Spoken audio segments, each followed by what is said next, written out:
I'd like to say welcome again to everyone to our Global Day of Impact, and I hope you enjoyed your lunch. And thank you to the University Club and their staff for their hospitality and friendly service. I am Renee Manion, and I have the honor of serving as your Impact100 Outreach Chair on the Programming and Outreach Committee.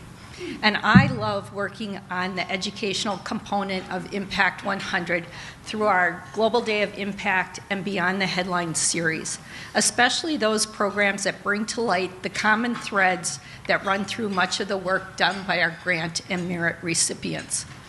One such common thread that I have seen is fulfilling the basic need of safe and stable long-term housing for the clients our grantees serve.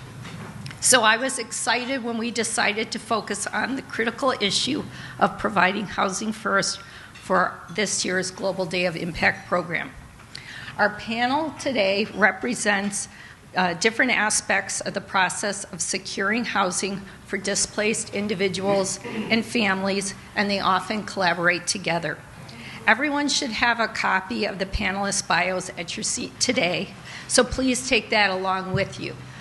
Their organizations' websites are also listed, and they have a lot of valuable information on their website, so I encourage you to do some further research on your own. Also on the back of the sheet is plenty of space for taking notes if you'd like to take some notes today. And lastly, today's program is being recorded, and once it's edited, it will be put on our Impact100 YouTube channel, so you can review it and share the information with family and friends who might want to gain a better understanding of the concepts that will be presented today. So before I introduce our panel to you today, I would like to thank them for volunteering time out of their extremely busy work schedules to put together their presentations and for being here to share their expertise. I am really excited about this panel. We've had some great programs in the past, but I think these four are going to really hit it out of the park. And I'm also proud to say that three of our panelists represent three of our past Impact100 grant recipients. So we have Emily Kenny. She is the Director of Systems Change for Impact Inc. And in that role, she is a facilitator for both the robust, collaborative, and efficient resource network and information exchange for southeastern Wisconsin called Impact Connect, and also for the coordinated entry system used to gain access to emergency shelter and permanent supportive housing in Milwaukee County. Impact Inc. received a $100,000 Impact100 grant in 2018, and it was used to replace their antiquated phone system that is used in their 211 call center.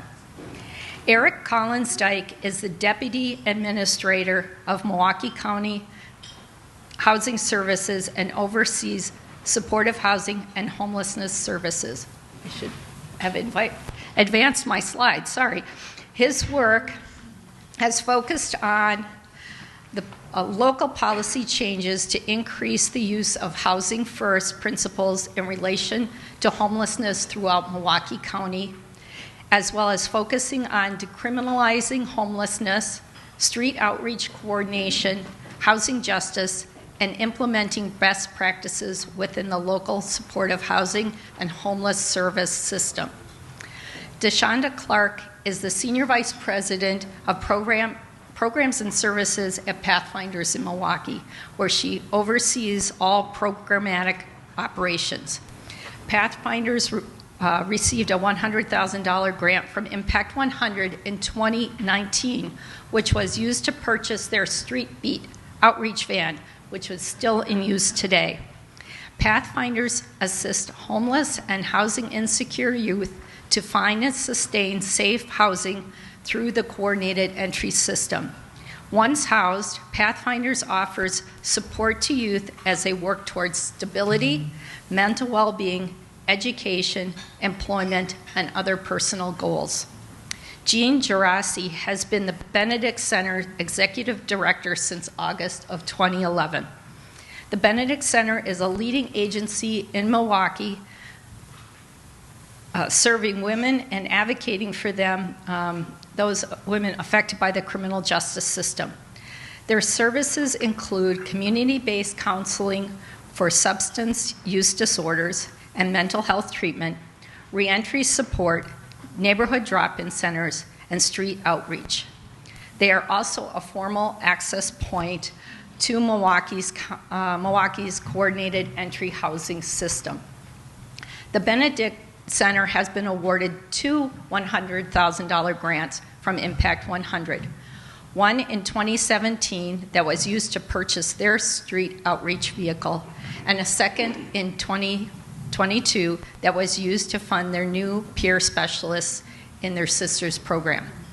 A special thank you to Jeanne, who helped me to put this panel together and leading this group as they prepared this presentation today.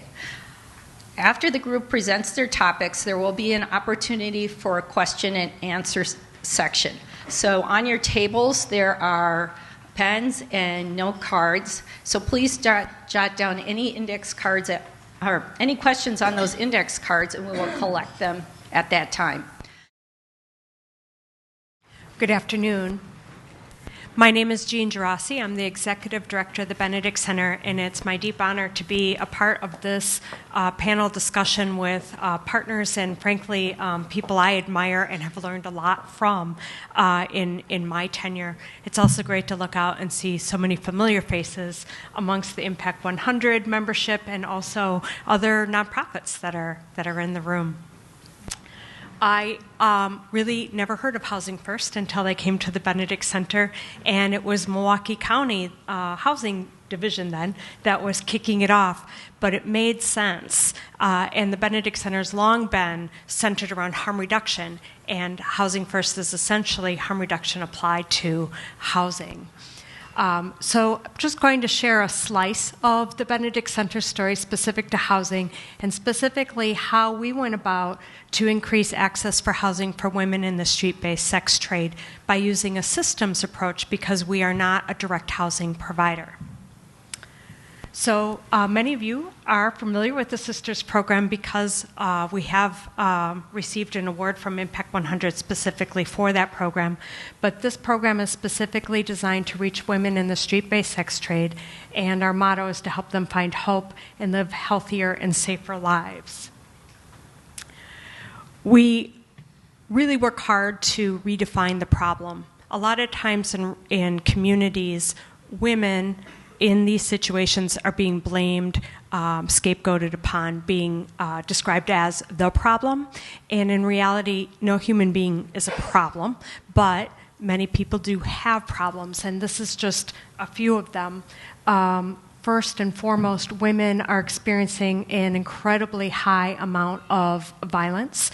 A recent study we did found that 76% of those in the study had reported physical violence and 43% sexual violence just in the last 12 months.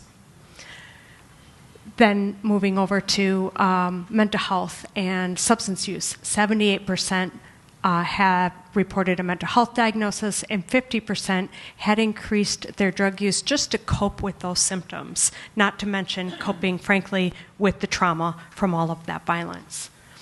Finally, 85% of the adult women that we've worked with have reported some aspect of having been sex trafficked as an adult, and 33% of them have been sex trafficked as a minor.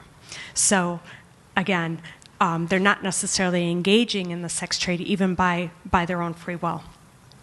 And last, to point out, 79% reported homelessness in the last 12 months. And so I want to give you that background of the issues they're facing, but we're going to focus especially on the fact that so many of them are homeless. The reality is, I don't think that awareness that housing was such a critical issue connected to women who are in the street-based sex trade.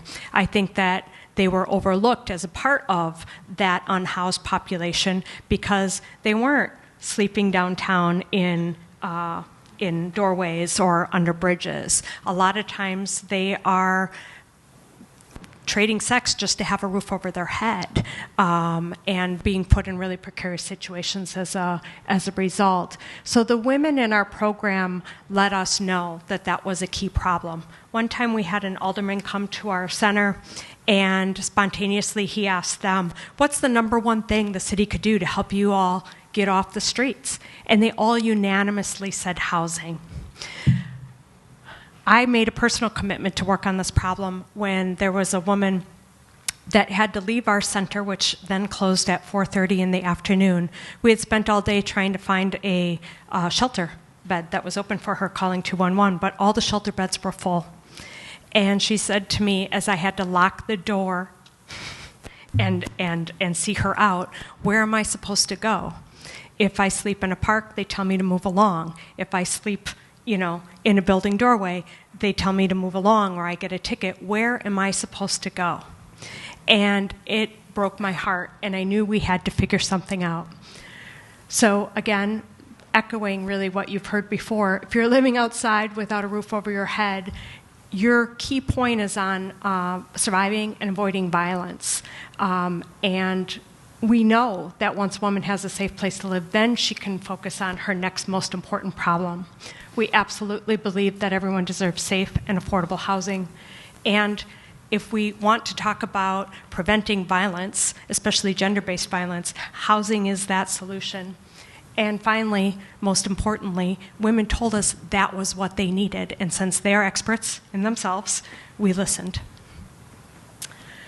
Because we're not a housing provider, and even if we tried to raise enough money to open a shelter, we would at best maybe be able to provide temporary shelter for 12 women at a time. That wouldn't put hardly a drop in the bucket for what the need is. So we form strategic partnerships with housing partners, and two of them are right here. So by connecting and figuring out how housing works in Milwaukee, who's doing it, we formed these strategic partnerships and have really been working over the last 6 years in different collaborations.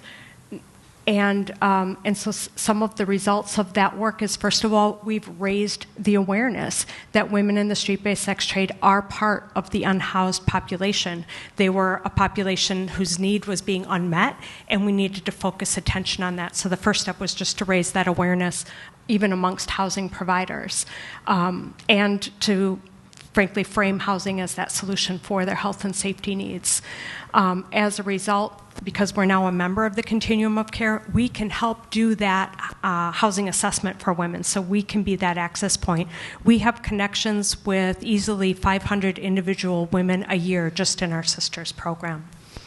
And we've also worked, especially with Emily and Impact100, on more appropriately prioritizing women who are in the street-based sex trade based on their safety risks, because there's unfortunately limited housing availability, and so we have to work on figuring out who's going to get those limited resources.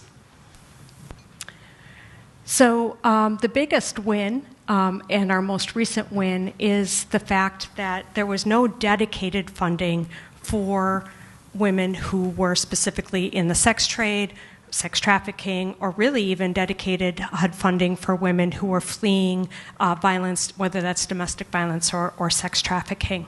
And so we finally, I think, cracked the code, and in a partnership we're able to apply and receive Milwaukee County's very first dedicated HUD funding for the women that we serve, along with others including Exploit No More, Sojourner Family Peace Center, Community Advocates, which is in the House, and of course the Milwaukee County Housing Division.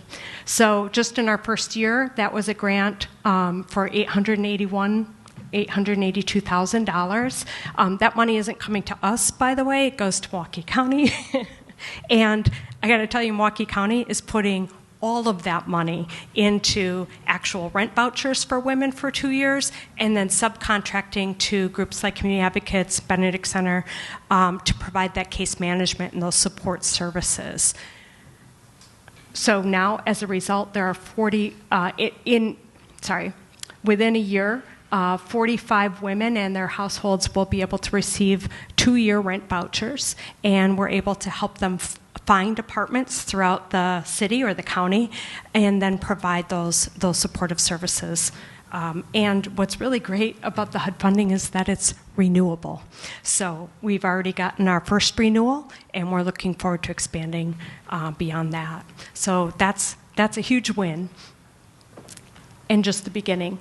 And so just to show the tangible results in women's lives, just from the Benedict Center's perspective, and this collaboration, I should say, 45 women were successfully housed in our first year of this contract, and 20 of those were women that the Benedict Center helped to find apartments and are still supporting today. We've just started with 16 new housing clients just in October, and very few of our staff could come today because they're out there pounding the pavement. And so we continue. Renee wanted me to touch on what it is that Impact 100 members can do to help. Well, first of all, you're already doing it. You are part of an amazing organization that cares about finding real solutions in the community, and you don't shy away from hard subjects. And so I want to thank you for just existing as you do and supporting agencies like ours, but also you're here to be more informed. This is Impact 100 is not a one and done kind of organization. Once you've made a connection or invested in an organization or those issues, what I've observed and experienced is a longer term commitment to really understanding that issue. But we would ask that you tell your friends about what you learned today, that housing first works, and we need to support policies, housing first policies, so that we can continue to get to scale and really solve the problem. Also in your individual lives, if you're employers, if you're landlords, in any kind of capacity, if you have the opportunity to give someone a second chance, please do. And finally, you can also help organizing kind gifts or drives for things like coats is our drive right now, and I'm sure that there are others to plug into as well. So if you're interested, you can get in touch. But that concludes my prepared remarks. I think we're going to go into a Q&A right now, but thank you.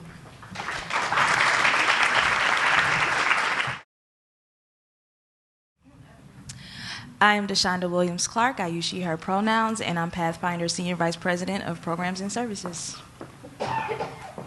And it would be me. Okay.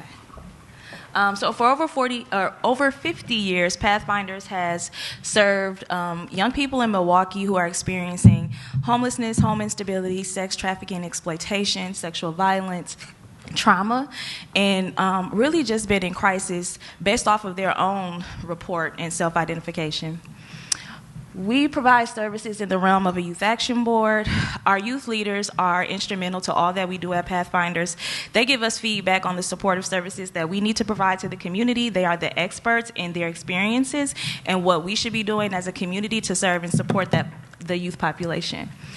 We provide educational services, whether it is prevention for sexual exploitation, reducing the harm of being on the streets, but also we have a middle school in partnership with Milwaukee Public Schools.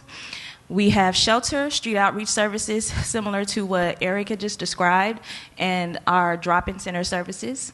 Our youth anti-violence services are coupled with our runaway and homeless youth services, where we have advocates and therapists who are specialized in providing unique support to young people who are identifying situations and experiences of trafficking and sexual exploitation.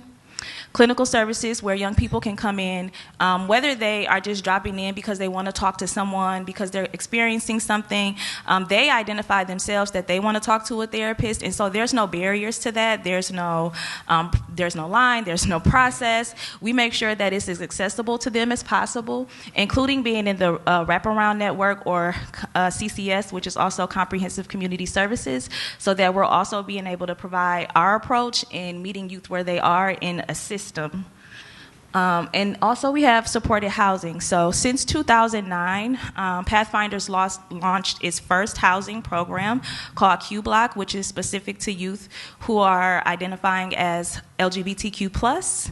Now we have about 5 categories of supported housing services that are specialized in providing case management for young people that are experiencing sex trafficking and exploitation, who are aging out of foster care, who are just at a transitional age, and also just homeless prevention, which is a newer model for us where we're able to provide financial support. So young people that are housed, they have this pot of unrestricted funding. So if there's any barriers to keeping that housing, we're able to pay for whatever those needs are. So if some of us here today, if you need your car to go to work, to keep your house, and your battery goes out, that's something that we can pay for. If childcare falls through, you need someone to watch those kids while you go to work to pay for your bills. That's something that we can pay for. So what we're talking about is young people in Milwaukee who are dealing with intersecting identities and challenges. And so LGBTQ young people, Black and Indigenous people of color, they are experiencing homelessness and home instability at a disproportionate rate. This city, the United States, has a long history of trauma, or of perpetuating trauma and generational trauma against people that identify as LGBTQ+, and as well as Black and Indigenous people of color. And these traumatic experiences, these crises get passed down from generation to generation.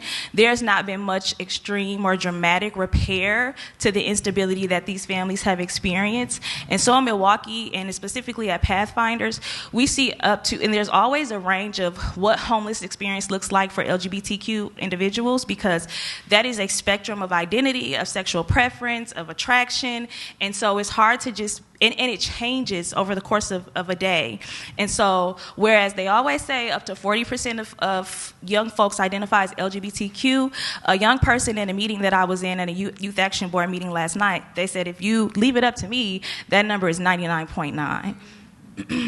And that also includes people of color. People of color, again, they have a long history of experiencing instability, not being able to have stable income, and just facing racism, oppression, and those things trickle over to how you access your basic needs from day to day.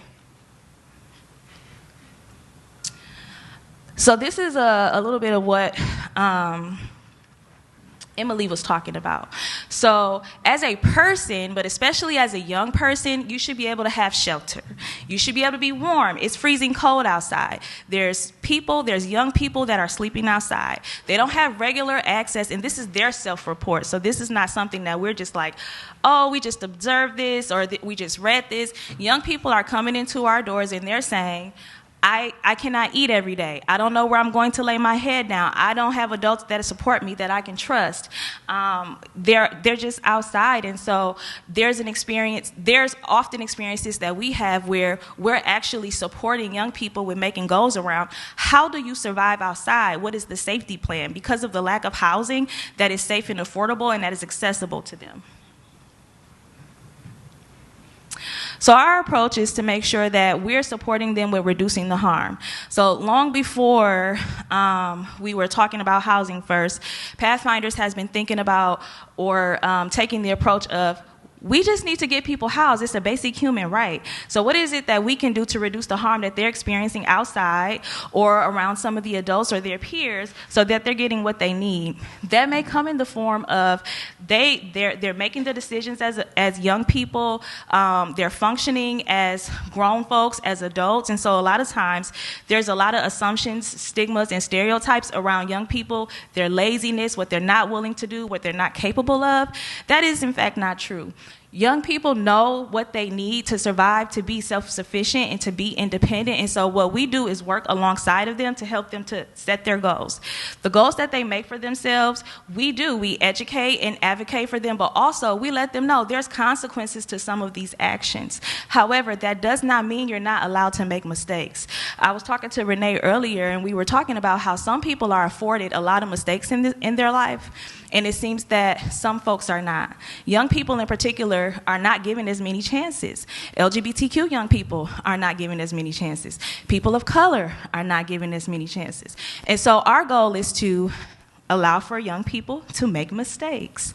I don't know how many of you remember getting your first apartment or staying with your first roommate, and I don't know how well that went, but when you're someone that's trying to survive and live on your own as young as 11, as old as 25, you're going to encounter a lot of experiences that you don't expect to encounter without adult guidance and safe adult support. So our goal is to meet them where they are and just support in reducing whatever harmful experiences that they could be encountering. Similar to what Eric said, they are outside trying to feed themselves, trying to take a shower, and they're being criminalized for it because they're really creative in the ways that they figure that out. This impacts us all.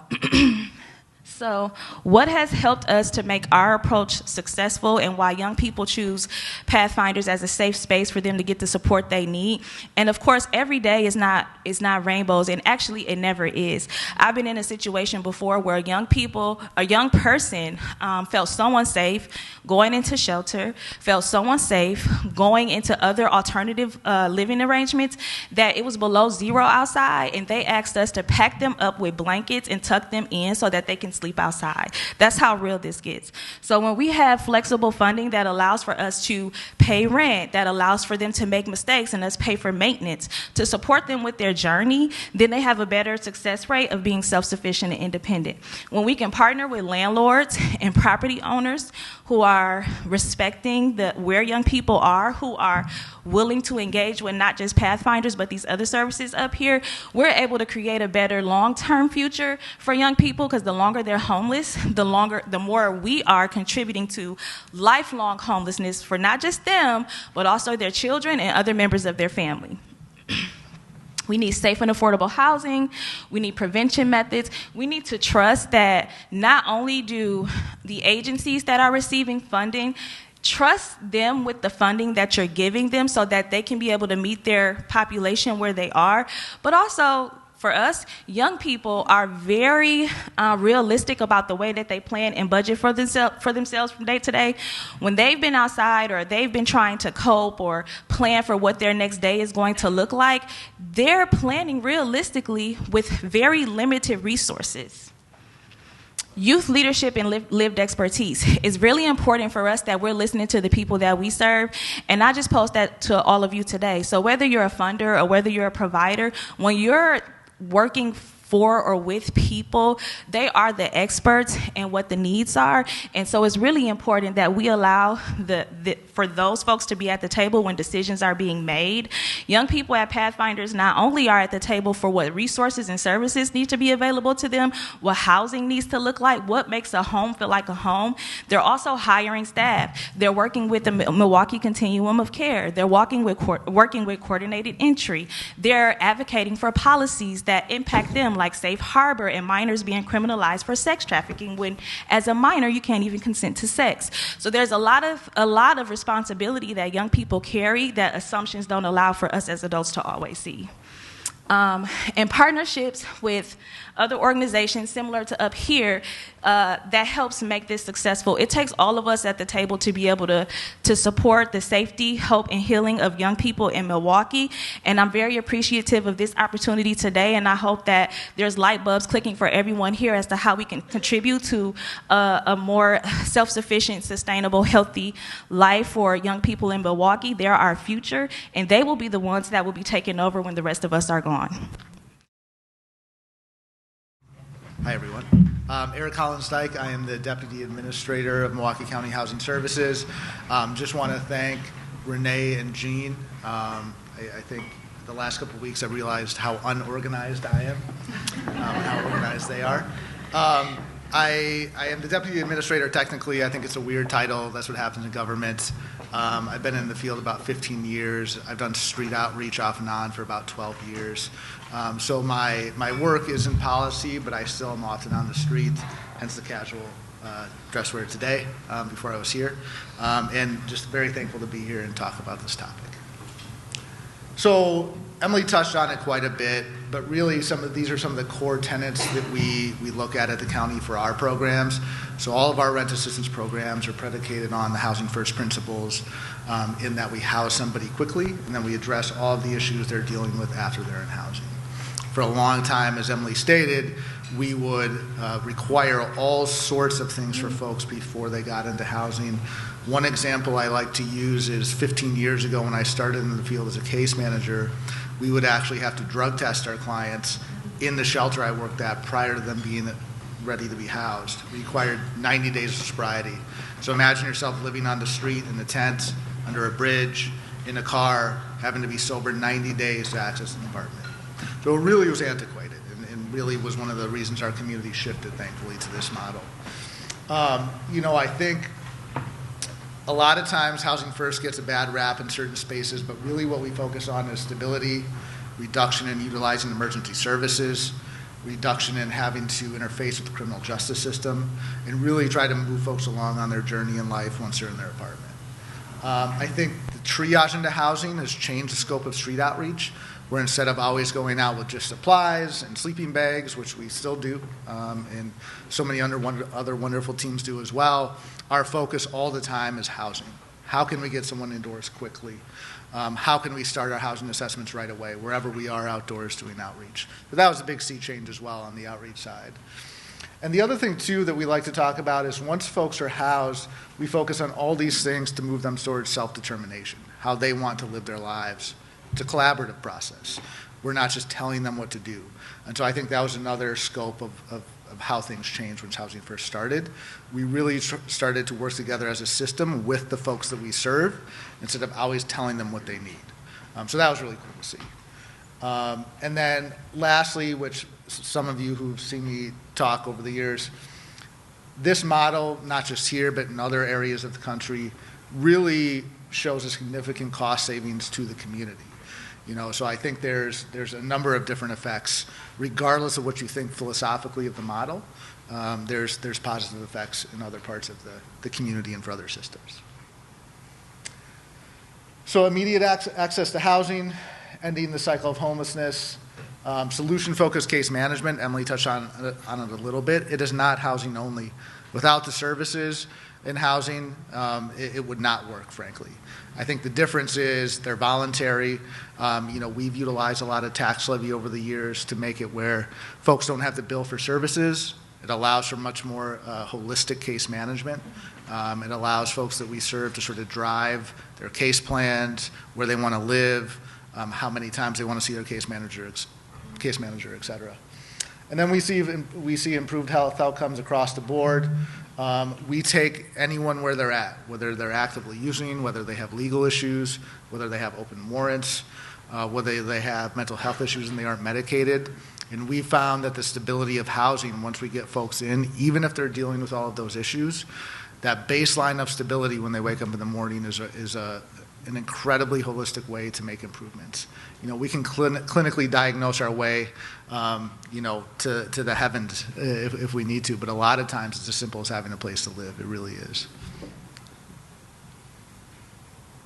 And so I touched on this a little bit. So street outreach has shifted in many ways in that we're now housing focused. So when we go to encampments, when we go to serve folks who are staying outdoors, again, we are really focused on the housing lens.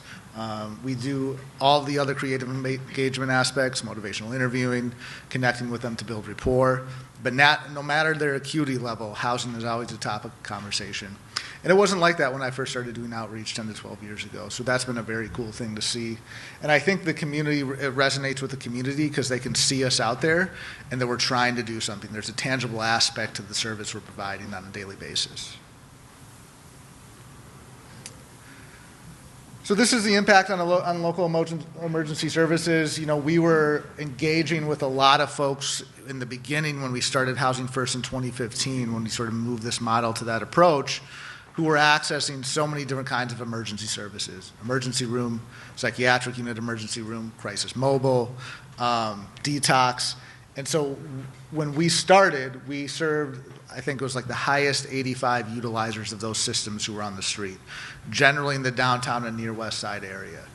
And that was our initial focus, and it was for two reasons: because they needed the most help, and they had been through various housing programs, as Emily talked about, for years. But it was also to demonstrate the efficacy of the program. When we first brought this model to the community, there was a lot of naysayers, a lot of sort of why would my taxpayer dollars go to it. So we wanted to set a precedent. And we've really built on that precedent as a system over the last 7-8 years, which has been really cool to see. And so this is a brief snapshot. There's a whole lot more to our initial study back then. But what we found is we looked at 85 participants 12 months prior to they were with us. So those were all the services they had access from an emergency standpoint while they were on the street. And then we looked at 12 months after they were in Housing First. And so across the board, you see a pretty dramatic cost savings. And again, what that speaks to is not only the stability of housing, the consistency of services, but also it gives them time. When you're on the street, you don't have time. It gives them time to find a doctor, to find a psychiatrist, to find a counselor, to find a peer group, to reintegrate with their families. All things that if you're trying to survive day to day on the street is really, really difficult to do. So very proud of those numbers. I think when you're looking at best bang for your buck from a funding standpoint, looking at housing compared to all these other iterations of temporary solutions, this is really, I think, salient in terms of the effect. The other thing that was big, and when we started this model, was the folks that we serve and their interaction with law enforcement. And again, a lot of my work over the years has been around this piece on the street, around looking at ways to decriminalize homelessness, around looking at the ways citations are distributed for just hanging out and being homeless in the community. So we did the same thing with those 85 participants on the municipal citation side. And so we looked at the citations that they received on the street 12 months prior, and then 12 months after they were in housing. And we saw a significant reduction. And as you can see, most of the citations for loitering, trespassing, or public drinking, and I like to make sort of 2 points here, is loitering was generally sitting on a bench for a couple hours too long, or being in a space that made people feel uncomfortable. And trespassing, you used to be able to get a trespassing municipal citation for sleeping in a doorway of a private business. Whether it was 1 a.m., 2 a.m., didn't matter if they were closed, you would get a citation. And then, the public intoxication is always an interesting thing, and one of the things that we argued with, even when we were serving individuals who are functional drinkers, is that, being on the street and after living outdoors, living in the winter, a lot of it is you are coping, and they would utilize ways to cope, and sometimes that was drinking. We would also sort of make the point of, one of the folks we served sitting on a bench who was intoxicated compared to a Marquette student or a UWM student. I know, and it was really, these were really good conversations we had with law enforcement, because I don't think they ever really put it in that perspective. And I think they started to realize, instead of arresting someone or giving them a citation when they're in that state, is to contact the outreach team. So the outreach team would come. Law enforcement had many other things to deal with besides the folks that we serve. So we started to see a sea change initially in District 1, and really we've been very pleased, and it's expanded across a lot of districts in MPD. Good afternoon, everybody, and thank you, Renee, and Impact100 for even considering this topic. We all four are really excited to be able to talk about Housing First. It's something that we use every day, but we wish more people knew about and understood, because we've got kind of a long way to go in our community, I think, to fully implement everything that Housing First could bring. So I am Emily Kenny, and before I worked at Impact, I worked as a street outreach worker and case manager at Outreach Community Health Centers. I've also worked with the Behavioral Health Division as a kind of clinician. And when I learned about Housing First, I fell in love instantly. I'm a systems thinker, and working in street outreach and working with people, got really frustrated that it felt like we didn't have a solution to end homelessness, and that we just kept on this hamster wheel grinding away without seeing broad community impact. And I always want to be a part of broad community impact. I believe we can end homelessness, and I believe that we can do that through Housing First. So I'm going to talk about what Housing First is, and then my colleagues will talk about how it's implemented within their programs. So why housing first? And I start here and then can back into kind of explaining kind of what it is, but just so that we kind of set the stage. This paradigm shift, this philosophy that we're going to describe, works. Sometimes it's, hearing about housing first instead of kind of a more traditional housing ready model feels like, well, would this really work? And the evidence says yes. Eric's going to talk about that more. To end homelessness, we have to house people. That's the bottom line. If we want to end homelessness, housing has to be a key component of that, and people recover more quickly in housing. The 5 areas of grants that you all provide are wonderful, and none of them can really happen without that foundation of housing. Housing has to be first. So here's this beautiful graphic of housing readiness versus housing first. Housing readiness is when I came into the system and was working as an outreach worker, and that is really kind of a linear way of thinking about housing. Housing readiness comes at the issue of homelessness as a person deficit kind of mentality, thinking that the person is homeless because of fill in the blank. They have a substance use disorder. They're struggling with mental illness. They don't have a job, or they don't have a job that pays well enough because they did something in the past that where they had to go to prison, and now they have a criminal background. You could fill in the blank for so many of those things. And the thinking was, well, I, as the outreach worker, I'm going to figure out what's wrong with you and help you fix that, and then you will be housing ready. The reality is that all of us in this room could probably raise our hand. I won't make you do it, but probably could raise our hand to say, you know what, I struggle with mental illness, or I have struggled with substance use, or someone in my family does. It doesn't mean that the punishment or the consequence for that has to be homelessness. And in fact, we know that if someone is houseless, recovering and gaining kind of their best selves, becoming self-actualized, isn't going to happen without housing. So this was the model where we were trying to fix the person and then have them gain access to this array of services, going from shelter to transitional to permanent. And if someone slipped up or didn't kind of fall in line, then they would go to the end and start over. I believe this is how we got chronic homelessness, because people were just not succeeding. So if we look at, from a housing system, what will work, we need to focus on what reduces homelessness. Eric has some great slides to show about how our numbers changed when we started thinking, what if we flip the script, we house people first, and then we work with them, alongside them, to figure out how they can achieve life stability, whatever that looks like for the person. And that can happen much better in housing. Our homeless numbers, once we started doing housing first within Milwaukee County and started using this paradigm, dropped drastically. So you can see the kind of the sharp decline in 2015 to today, and we're still working on that decline.